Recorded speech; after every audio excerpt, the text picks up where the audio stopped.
অনেক মানুষ আছেন যারা ভাবছেন একটা লোন নিয়ে ব্যবসা করবেন, কিন্তু সিভিল স্কোরটা ডাউন হয়ে রয়েছে। লোনের টাকা পাওয়া যাচ্ছে না, অ্যাপ্লিকেশন করছে আর অ্যাপ্লিকেশন রিজেক্টেড হচ্ছে। এরকম অবস্থায় আপনাকে খেয়াল রাখতে হবে যে আপনার বাড়ির নর্থ ওয়েস্ট এই দিকটি যেন ঠিকঠাক থাকে। Support system, monetary support system, এইটা কিন্তু নর্থ ওয়েস্ট থেকে দেখতে পাওয়া যায়। সুতরাং নর্থ ওয়েস্ট কর্নারকে যদি আমরা একটু এনার্জাইজ করতে পারি, সেই ক্ষেত্রে কিন্তু তাড়াতাড়ি লোন স্যাংশন হতে দেখতে পাওয়া যাবে। নর্থ ওয়েস্ট ডিরেকশনকে এনার্জাইজ করা মোটেও কঠিন নয়।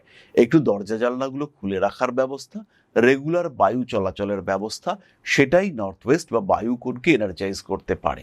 নর্থ ওয়েস্ট কর্নার এটিকে উন্মুক্ত রাখার চেষ্টা করতে হবে, আর ওই দিক থেকে যেন বাতাস প্রবল বেগে প্রবেশ করতে পারে তার একটু ব্যবস্থা করতে হবে।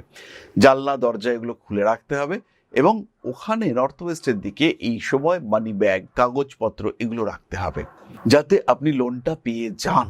লোন পেলেই ব্যবসা শুরু হবে, তখন আমরা নর্থ ওয়েস্টকে ব্লক করব, নর্থকে ওপেন করব। তাই কোন সময় কোন দিকটিকে আমরা ওপেন করব, কোন সময় কোন দিকটিকে আমরা ব্লক করব, এটা কিন্তু আমাদের বুঝতে হবে। বাস্তু একটা অদ্ভুত ইন্টারেস্টিং সাবজেক্ট।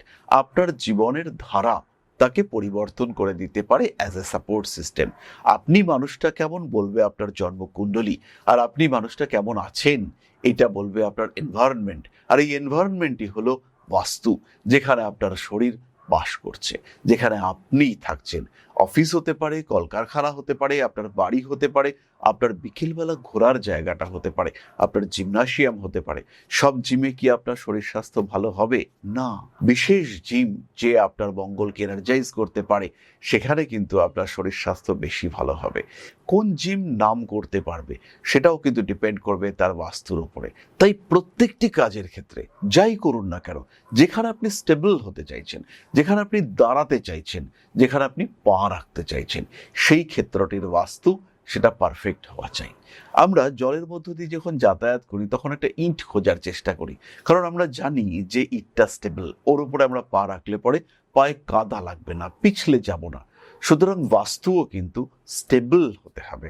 বাস্তু যদি আনস্টেবল হয় তাহলে আপনি কিন্তু ভালো থাকতে পারবেন না, সমস্যা আসবে, বিভিন্ন দিক থেকে সমস্যা আসবে। পরবর্তীকালে আমরা আরো ডিটেলে ডিসকাস করব। ভালো থাকুন, নমস্কার।